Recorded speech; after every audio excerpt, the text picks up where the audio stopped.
Hello friend! I know you may be looking for some healthy vegan holiday ideas, whether it be recipes for your own table, for a potluck, or even some gift ideas. I have got you covered. Let's actually start with gift ideas. A few years back, I was completely out of ideas for what to get my friends and family for holiday gifts, and as you guys know, I love cooking, so I thought why not do some homemade gifts? Now, homemade is super easy, it can often be quite inexpensive, and it actually just feels really special to receive something homemade. I use these now all the time. I use them for holiday gifts, but even also things like housewarming or hostess gifts. So today I'm going to show you some super easy recipes that you can turn into gifts. And of course, we're going to meal prep it because actually all of these options make really good ideas for stocking your own pantry, fridge, and freezer as well. So with that, let's get started. I absolutely love this granola recipe because it is oil-free and so easy to make. And today we're making it with a twist. We are changing up the spices to make a gingerbread version. Into a mixing bowl, we'll add rolled oats, chopped walnuts or pecans, ground flax, ground ginger, cinnamon, pumpkin pie spice, and a pinch of salt. And after giving that a thorough mix, we'll just add our wet ingredients, which are maple syrup and vanilla extract. Add all of that to a parchment or Silpat lined baking sheet and bake at 350 for 20 minutes. Once out of the oven, go ahead and let it cool for another 20 minutes, and then you can break it into clusters and add it into your jars.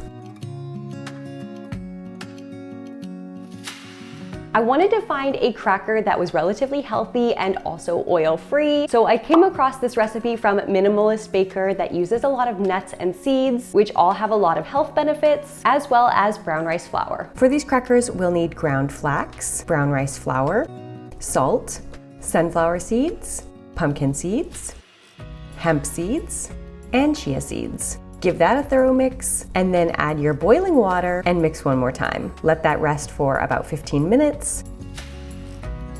And then your mixture should look nice and goopy like this. So we're just gonna spread that out onto a parchment lined baking sheet and add a little bit of everything but the bagel seasoning on one and nutritional yeast on the other.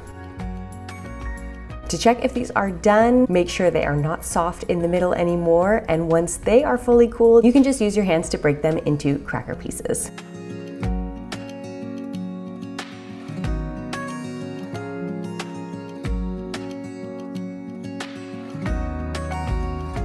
There's just something about the holidays that screams caramel corn. Like, I don't know if any of you ever used to get those tins of popcorn at the store with like 3 different flavors. There was like a cheese, an original, and a caramel corn. So I wanted to make a healthier version of that today, and I was recommended this recipe to try by one of you, my lovely subscribers. This recipe is actually from Drina Burton, and oh my gosh, this recipe is so delicious. If you only make one recipe from this video, you have to make this one. For the wet ingredients of this recipe, we'll need maple syrup, almond butter, vanilla powder, and salt. Give it a good mix until it looks like this. We will also need popcorn kernels. I'm just popping these in my air popper, but you could also use the microwave. To the popped kernels, I'm just adding some peanuts, which was another recommendation by the person who suggested this recipe, and coat the popcorn very well. I actually needed a bit extra sauce, so I'll leave those adjustments in the description box down below. And once it finishes baking, we actually just want to leave it in the oven for another 7 minutes with the oven turned off, and that will turn your caramel corn nice and golden and crunchy.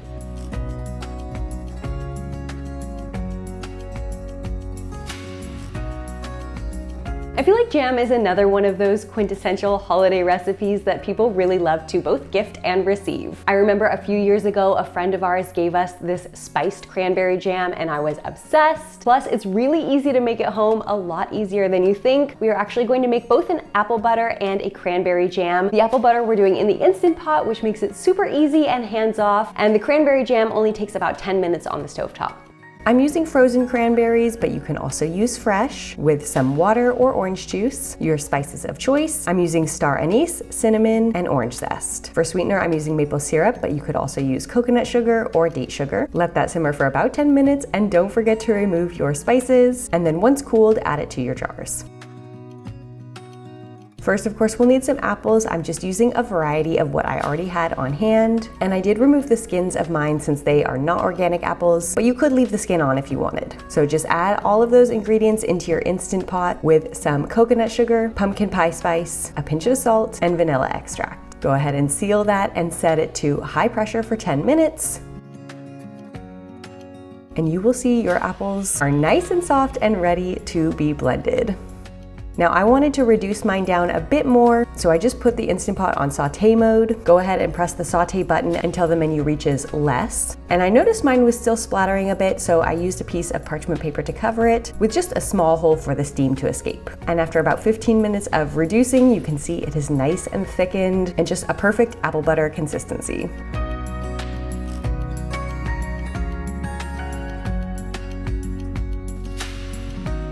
And a little something to go with your jam, why not a rustic homemade country loaf? Now, I know what you're thinking, bread is intimidating, but let me tell you, it is actually so easy, especially a simple yeast bread like this. You don't need a stand mixer or any fancy equipment, and just look at how elegant it is. Of course, if I'm making this for myself, I still like to make a couple loaves and then just slice them all and pop them into the freezer, take a slice out as needed and toast it, and that way I have bread ready to go at any time. I'm going to be making 2 loaves in this one bowl, so we're just first adding all of our flour and water, and give it a mix as best you can. It doesn't need to be really well combined, just a shaggy dough is fine, and then we'll cover that for about 20 minutes.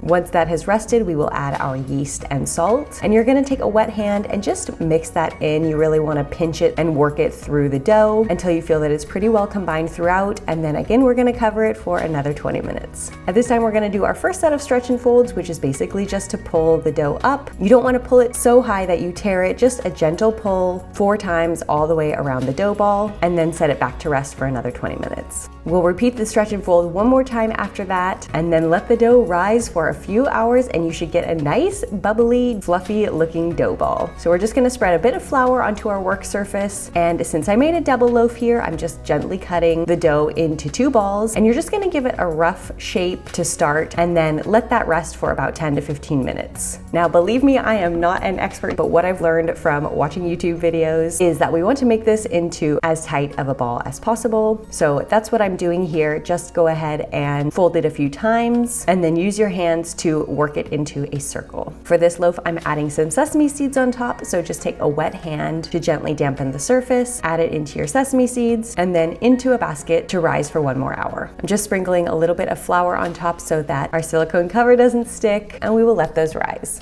When it's time to bake them, go ahead and just flip your loaf out onto a piece of parchment paper, and you can use a Dutch oven or even just bake these on a baking sheet. It does help to score the top. You can use a knife or kitchen scissors for this. Halfway through the baking time, if you're using a Dutch oven, go ahead and remove the lid and pop it back into the oven until it's nice and golden.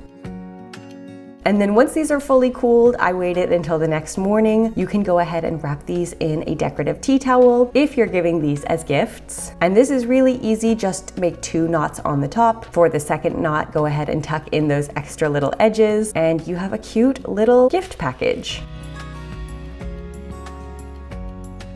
I love a beautiful chocolate bark. There is something about it that is just so elegant and of course completely customizable to your taste preferences. I'm going to show you 3 options, but of course the flavor combinations are endless. Feel free to use any kind of mix-ins or extracts that you like. For this bark, we will need vegan chocolate. I'm just using these Costco chocolate chips, which are vegan, but you could also use any other dark chocolate that you like. And go ahead and add that to the microwave. We're gonna microwave this in 20-second intervals, just stirring after every round. So just continue the process of heating it in 20-second intervals until it is nice and melted. And once it's ready, just go ahead and pour it out onto the parchment. Now you do need to work quickly here because it will start to set, but just use your spatula to work it into a rectangle-ish shape, and then add your toppings. For this first one, I'm using dried apricot pieces with some sunflower seeds, hemp seeds, and pumpkin seeds. You may need to press down on them just a bit to make sure they stick into the chocolate, and then we'll pop that whole tray into the fridge. For the next batch, I'm keeping it super simple with just peanuts and some flaky sea salt. And for the last batch, we're going to make it a mint chocolate version. A little peppermint extract goes a long way. We only need a few drops here. And then you can top this with vegan Christmas sprinkles or crushed candy canes. And as each bark is chilling, go ahead and add the already chilled ones on top of each other. These actually stack really well once they're chilled, just in case you need to save some space in your fridge. When you're ready to cut them, you can use a knife or your hands. I do kind of prefer to use a knife. I just found that it worked a little bit better to get the shapes of pieces that I wanted. And as you're placing them in the jar, try your best to put the topping side facing out. Just gives a little bit nicer of a presentation.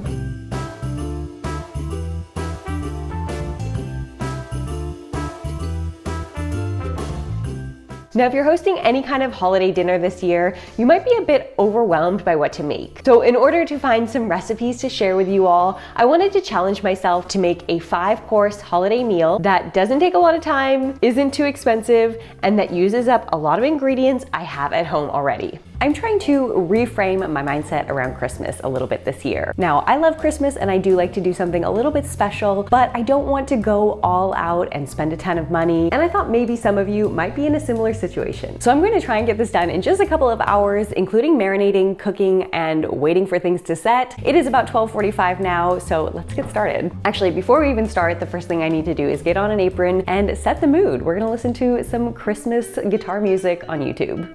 Now, since I did do a little prep work just a couple days ago, I do have some things already washed and chopped and ready to use. Looking through my pantry, fridge, and freezer last night, here's what I came up with for our little 5-course menu. For an appetizer, we are going to make a vegan cheese ball. For the soup course, we are just gonna keep it super simple with a squash soup. And then for the salad, we are going to do the only salad option that I have, which is a kale salad. For the main course, I'm going to do a baked tofu. I thought that would be pretty simple. We do need to marinate it and cook it, which will take about 2 hours in and of itself. But I think we can do it. And then for dessert, super simple, we're just going to do a chocolate orange pudding. Now, in order to make this the most efficient cooking day possible, I did just list out the order of operations for me to complete all of these steps in. I find that mapping out my plan like that just helps me stay organized. So just keep that in mind. If you have a lot of things to do in one day, write out your order of operations first. So I've got my cashews right here. We're just going to let them sit in some boiling water for about 15 minutes, and then that'll just make them easier to blend.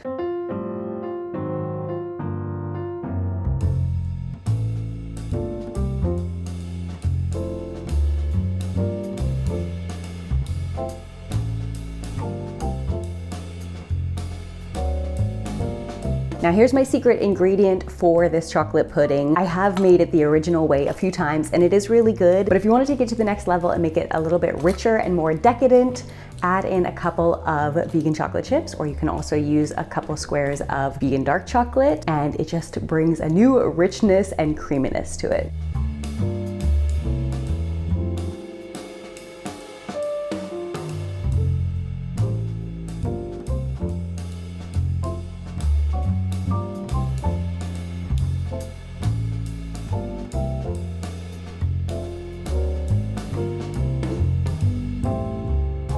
I'm just popping this into the freezer first and then we'll move it to the fridge later. Okay, according to our order of operations, we have more than half of the things done so far, and it's only been an hour, so I'm feeling pretty good about this. The next step is going to be to bake the tofu. I do need to quickly prep my potatoes, but the tofu and the veggies will need to roast for about an hour, so let's do this next. Keep an eye out for any blemishes like this and just remove them with your veggie peeler. I was going to roast these in here, but they're looking a little crowded. I haven't even put in the carrots yet. So we're just gonna improvise and put it all on a baking sheet. You gotta stay flexible while you're cooking. Sometimes things don't work out the way you thought they were going to. But this isn't even a big deal. We'll just spread them out on the baking sheet.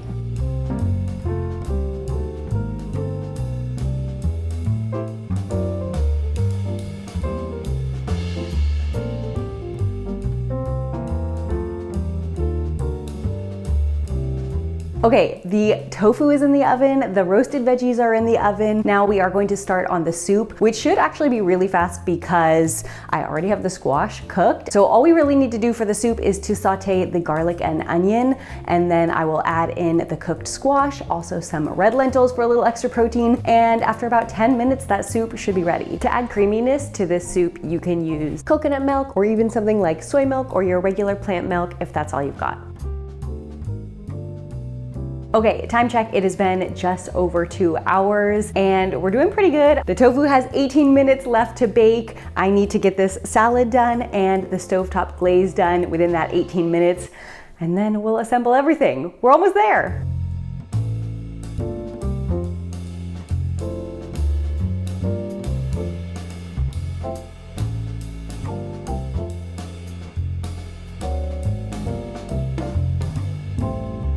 The glaze recipe for this tofu does call for vegan butter. You could probably use veggie broth in place of it, but I did just want to try the original way first and see how I like it. And now I know why the recipe says to mince the garlic. Oh dear, I'll just push some of these off to the side.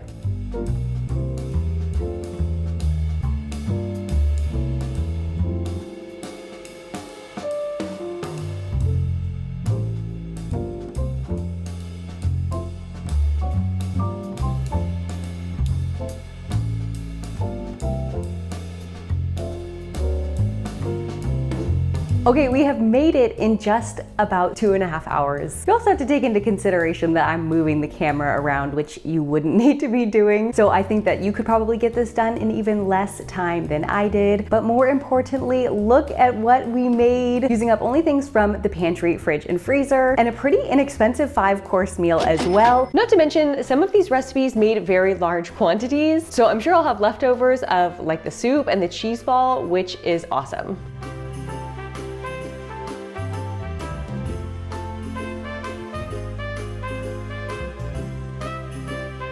Now, if you're just looking for a few healthy vegan recipes to add to your holiday table, or maybe you need something to bring to a potluck or a family gathering, let's get into some recipes that you can bring to share. I love a colorful hummus on my holiday snack board, and this one is so delicious but still really easy. We're just going to start out with some chickpeas and aquafaba. We also need some roasted red peppers, a clove of garlic, some tahini, lemon juice, and a few pinches of salt. Now recently I discovered I was not using enough aquafaba in my hummus. You can see here just how much liquid there is compared to the rest of the other ingredients. So make sure you check out the recipe in the description box down below. All the measurements will be listed there. This is optional, but I really like to add a couple tablespoons of Frank's red hot sauce. It really gives this hummus an amazing flavor.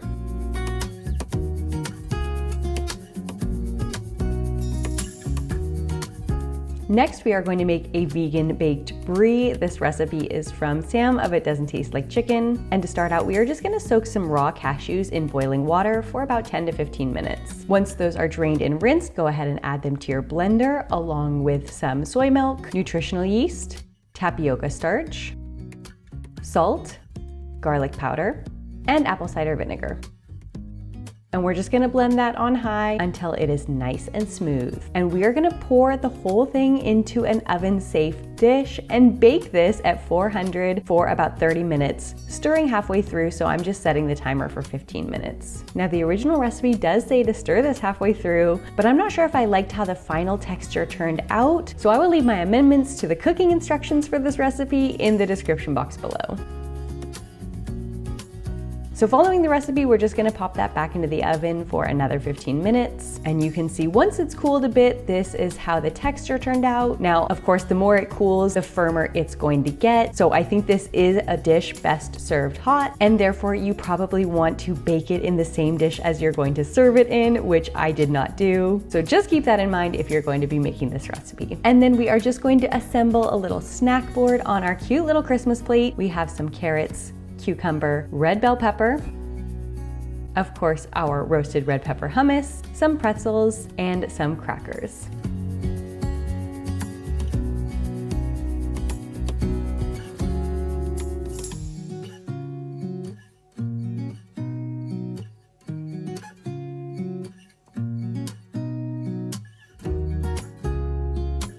Now for the next two recipes, you can definitely prep some of the ingredients in advance, which will just help these recipes go a little faster.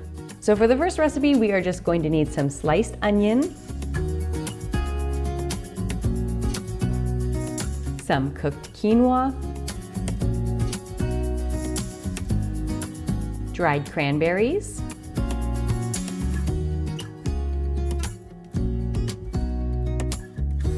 and chickpeas. Now we're going to need the aquafaba later, which is just the liquid that the chickpeas are in. So I'm just reserving it by straining the liquid into a measuring cup, and we'll just save that for the salad dressing we will make later. Now give these chickpeas a quick rinse and then add them into your salad along with the onion and some fresh herbs. I'm using mint and parsley and a few handfuls of walnuts. For our citrus dressing, which turned out so delicious, we need the juice of 1 orange, 1 clove of garlic, 2 tablespoons of red wine vinegar, 1 tablespoon of maple syrup, a pinch of salt and pepper, and about 1/4 cup of our aquafaba, or you could also use veggie broth. Just give that a taste, and if the taste is to your liking, go ahead and add the dressing to your quinoa mix. Now, if you want to make this a little fancier, you can add your quinoa into a baked squash. I have these acorn squash already baked, so I'm just removing some of the flesh so that we can fit a little more quinoa inside. And I would recommend to heat up your squash first. So it would be great if you baked it right before serving this recipe, and then just add in your quinoa, and you'll only need to bake it for about 5 or 10 more minutes. You're just heating up the quinoa at that point. And then you can serve it with a little crumbled vegan feta on top if you like, or just leave it as is. Now, this recipe was inspired from Caitlin of From My Bowl. I made this recipe back in spring and just fell in love with it. It is so easy and so delicious, but we're just going to make it a little more holiday inspired. Now, for this orzo salad, you could also pre-cook the orzo and peas, but if you don't have them pre-cooked, just go ahead and cook them on the stovetop.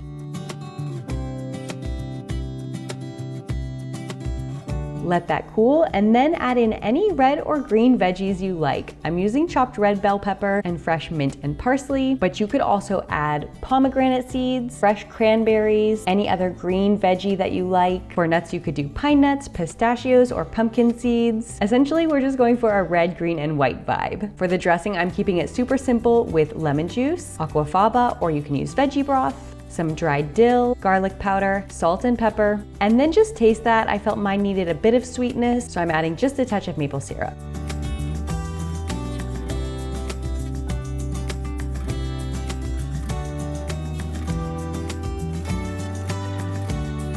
And lastly, just a handful of green onion, or you could also use chives. And then of course, we have to serve it in a festive bowl. This one really just makes the colors pop.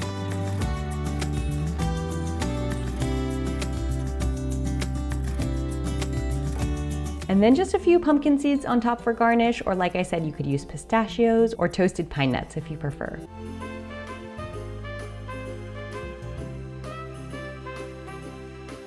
Now, the next set of recipes are a bit more Thanksgiving focused, but I feel like a lot of these would make great options for any holiday meal. I usually make these recipes around Christmas and Thanksgiving because for me, there is never enough mashed potatoes and gravy.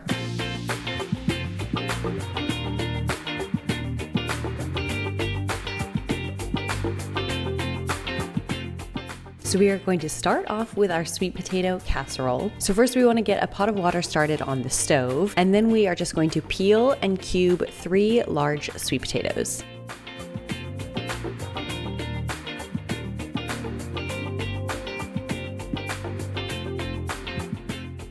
And these boil pretty quickly. They usually only take about 10 to 12 minutes.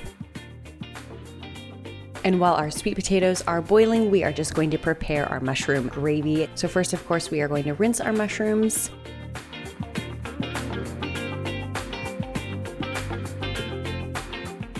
Slice off the tips of the ends, and then just give them a very rough chop. And we will also need half of an onion for this gravy recipe. Once your sweet potatoes are fork tender, you can go ahead and drain them and then add them back into the pot.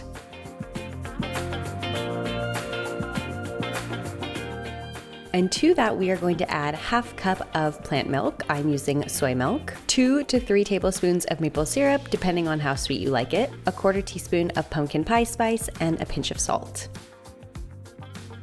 And optionally, you can also add a ½ teaspoon of vanilla, and then just mash those until they are nice and smooth. Add a little bit more plant milk if you want them even smoother and creamier. And then just transfer them into your baking dish.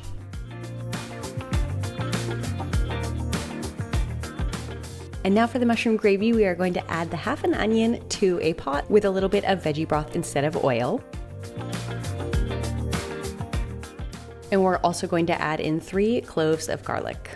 Then once we've added our chopped mushrooms, we are also going to add 2 tablespoons of low sodium soy sauce and some fresh herbs. I have some rosemary and thyme. I'm just giving them a quick rinse, and then adding in a few sprigs of thyme, just removing the leaves from the stem first.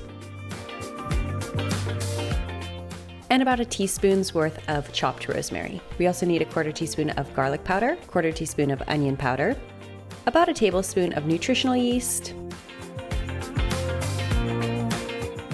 And optionally, I really like to add about a teaspoon of white miso paste. I feel it gives it that nice, rich umami flavor, but that is optional. If you don't have it, you can leave it out. And now we're just gonna add in 2 cups of veggie broth and let that simmer for about 10 minutes.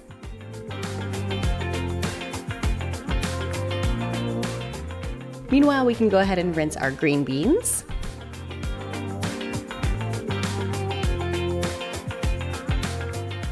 And I'm just snipping off the ends with some kitchen scissors, but of course you can also use a knife.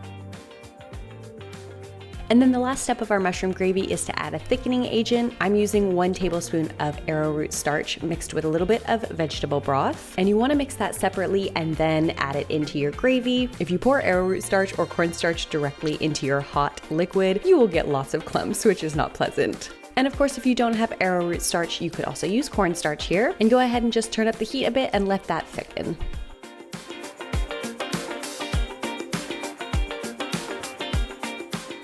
So if you wanted to prepare some of the parts the night before, these are the ones that I would recommend. We just have, of course, the sweet potato mash without the topping yet. This will be super easy just to pop in the oven and bake when it's time. We have our mushroom gravy, which will actually probably taste even better the next day because it gives the flavors more time to develop overnight. And we have our green beans, which are just washed and chopped and ready to go in the oven when it's time. If you were doing another tray of roasted veggies, you could also prepare those veggies the night before and get them ready to roast in the morning. Oh, and the cranberry sauce. This is another great one to prepare the night before. I will leave my recipe for this in the description box down below. And one other thing that you could prepare the day before would be something like a grain salad if you were going to be serving that as well. That is great to prepare the night before, or at least just chop the veggies and get it all ready to assemble in the morning. So now we're going to whip up the mashed potatoes and the stuffing, which shouldn't take too long, but do keep in mind you're going to be using the oven for the stuffing as well as the sweet potatoes and the green beans. So if you find it's too many things in your oven, you could also do the green beans just steamed on the stovetop as well. So we're going to start with the stuffing because you need to dry out the bread in the oven first. And I'm just using this homemade sourdough, which is very basic. It's just flour, water, and salt. But if you don't have this, you could also use something like whole wheat bread if you prefer. And we are just going to slice this into cubes and dry it out in the oven at 300 degrees. I'm actually curious which of the Thanksgiving sides was everyone's favorite. Mine was actually stuffing, probably because I love bread, so anything to do with bread, I was always all over that. But I'm curious about you guys. Let me know in a comment down below which one was your favorite or is your current favorite. And even if you're not celebrating Thanksgiving, let me know which of these sides looks the best to you, which one you would want to try.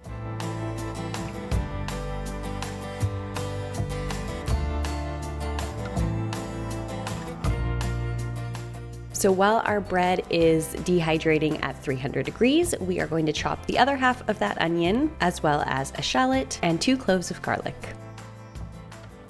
And then to our pan, we are going to add a little bit of veggie broth instead of oil. And while that's heating, just chop your celery stalks. Then once your pan is hot, add in the onion and shallot.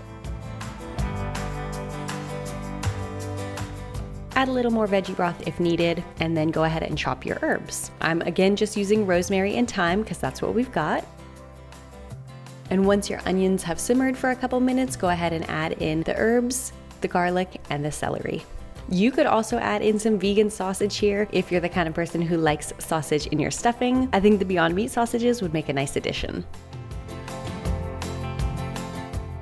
And now we are going to prepare our potatoes for our mashed potatoes. So I'm just removing the skins and chopping them up.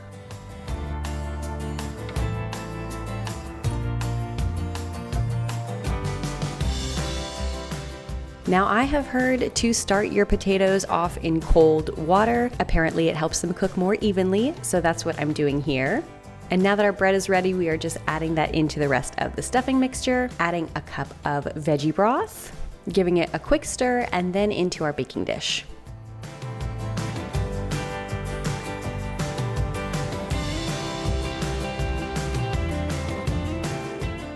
And we're going to want to bake that covered for about 25 minutes. Then once your potatoes are fork tender, go ahead and drain those. Add them back to the pot. I'm using aquafaba and veggie broth. I find aquafaba gives it a little bit of a fluffy texture, but you can just use all veggie broth if you prefer. I'm also adding a little bit of this roasted garlic better than bouillon paste, just to give it a bit of that roasted garlic flavor. And then we're also adding a cup of plain soy milk. You could also use some vegan butter in here. That would be really delicious, but if you do want to keep it oil-free, you can still get a nice creamy texture by just using veggie broth and plant milk. Now I'm adding a bit of pepper as well as some dried parsley. You could also use some chives in here. That would be really nice as well.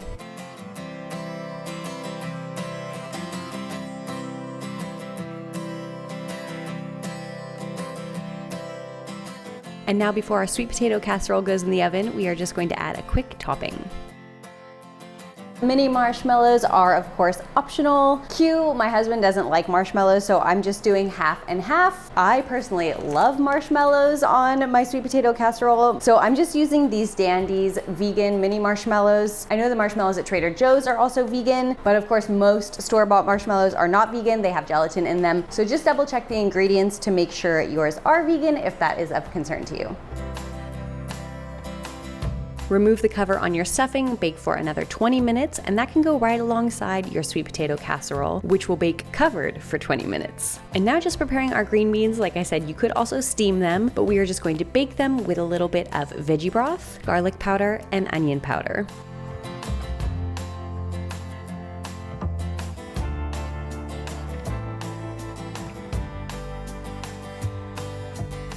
After 20 minutes, remove the cover from your sweet potato casserole and let that heat for about 10 minutes until your topping is nice and golden.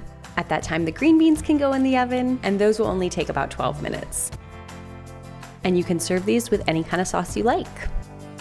Okay, so here we have all of our healthy vegan sides. We have our stuffing, our green beans, which I will serve with some cashew ranch sauce, our sweet potato casserole with walnuts and marshmallows, our mushroom gravy, and our mashed potatoes. Oh, and cranberry sauce.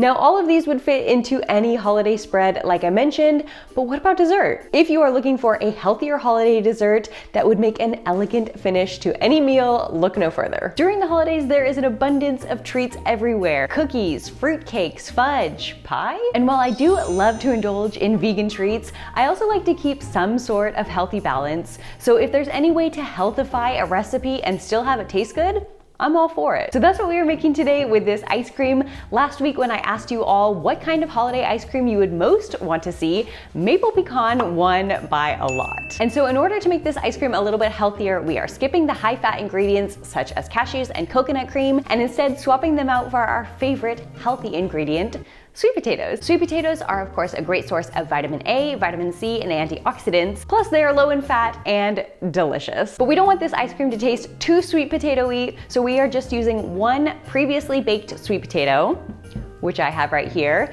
So this one was baked in the oven at 400 degrees for about 45 to 50 minutes. And this is what is going to add some volume and of course a little bit more sweetness to our ice cream. Baked sweet potatoes are so sweet, you can actually just eat them as a dessert by themselves, but we are actually going to transform this into our maple pecan ice cream. We will also need some non-dairy milk. I'm just using soy milk because that's what I have, but feel free to use whatever you have at home.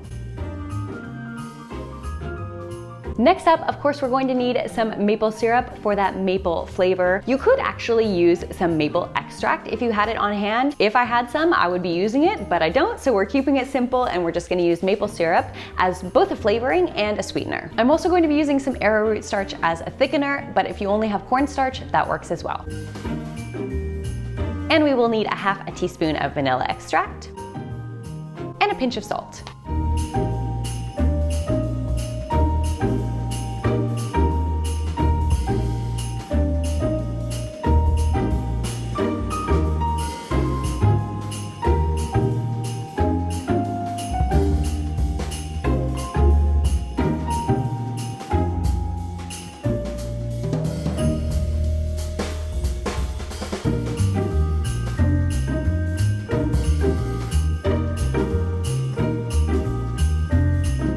So as you can see, we have this nice, beautiful pudding texture, and I have not yet added the nuts. Those are going to go in at the same time as we're adding everything into the ice cream maker. But first, we need to chill this. You're going to want to chill it for at least a couple hours. It needs to be nice and cool when you're putting it into the ice cream maker. And actually, you could even just refrigerate this into nice little dessert cups and make some little dessert puddings if you wanted to. But of course, we are gonna add it into our ice cream machine to turn it into this nice, beautiful, luscious vegan ice cream once it is chilled. So let's put it into the fridge and I will check on it in a couple hours. I'm going to be using my ice cream machine to whip this into a nice, smooth, fluffy ice cream consistency. But if you don't have an ice cream maker, I'm going to leave some links in the description box down below. You can check those resources out for ways to make this ice cream without an ice cream machine. Or if you're interested in getting one for yourself or for somebody you know for Christmas, I'll also leave the link down below where I purchased mine. I just got the most basic model and I have used it quite a bit since I purchased it over the summer. It's actually been quite fun to experiment making some healthy vegan ice cream. So if you do want to check that out, I will link that in the description box down below as well.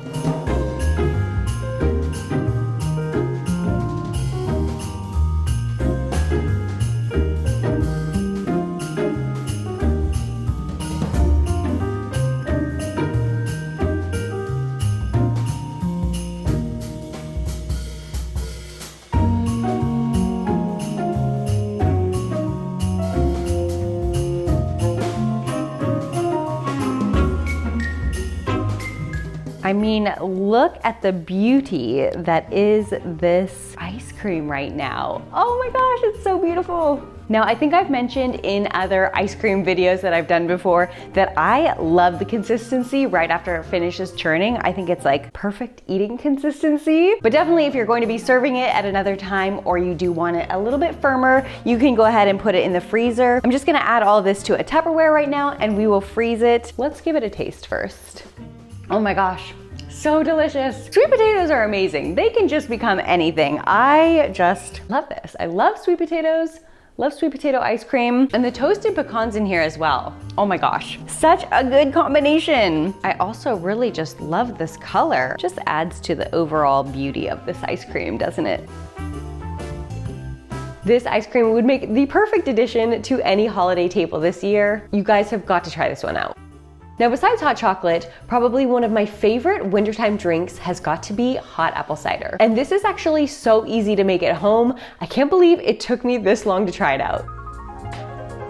Now this recipe is something that can be made in the Instant Pot or in a slow cooker, and I just love it because it's so easy. It's very, very hands-off. Essentially, you're just going to put everything into your Instant Pot or slow cooker and let it simmer for a few hours. The amount of actual active time for doing prep work is very, very minimal, and then you can just relax and let your Instant Pot or your slow cooker do its work, and you get to reap the benefits of delicious homemade apple cider in just a few hours. So basically, all you're going to need for this recipe is some apples, some oranges, and of course some spices. And with that, let's get started.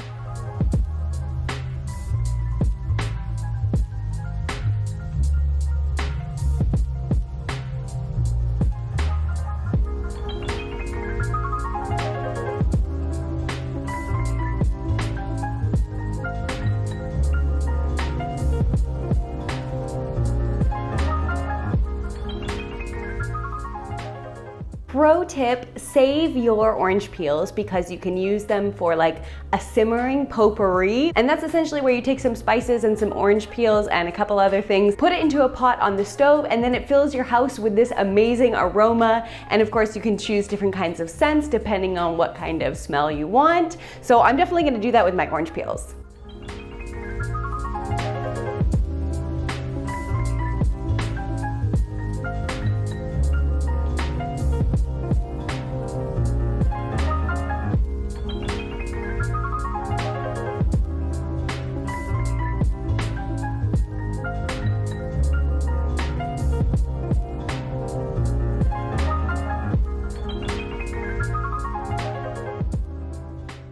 Okay, now I wish I had whole nutmeg or allspice berries, but I don't, so I am gonna have to substitute with some powder. Of course, if you don't want to include those, you don't have to. And if you can find the whole version, I think it would be better, but I'm gonna have to use these instead.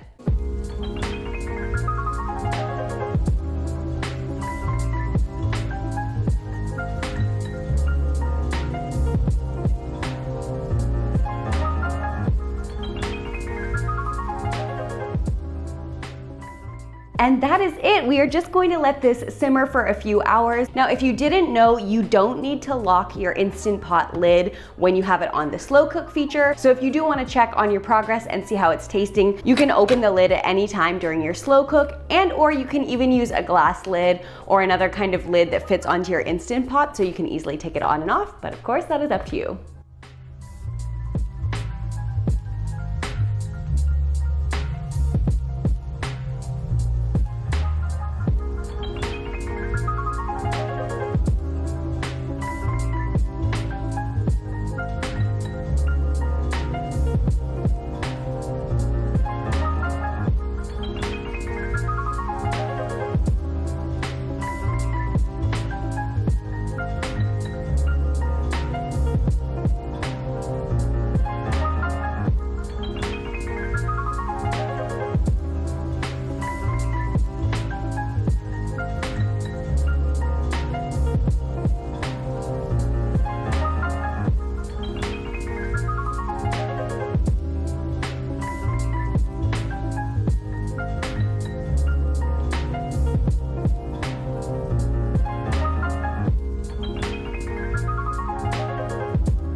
Now for holiday gifts, if you are looking for something for a loved one that is not homemade, or maybe you're looking for something for yourself, make sure you check out this guide here. It's got a lot of great gift ideas, and as a bonus, a lot of them are on sale right now. So if you want to save some money, go check it out, and I'll see you over there.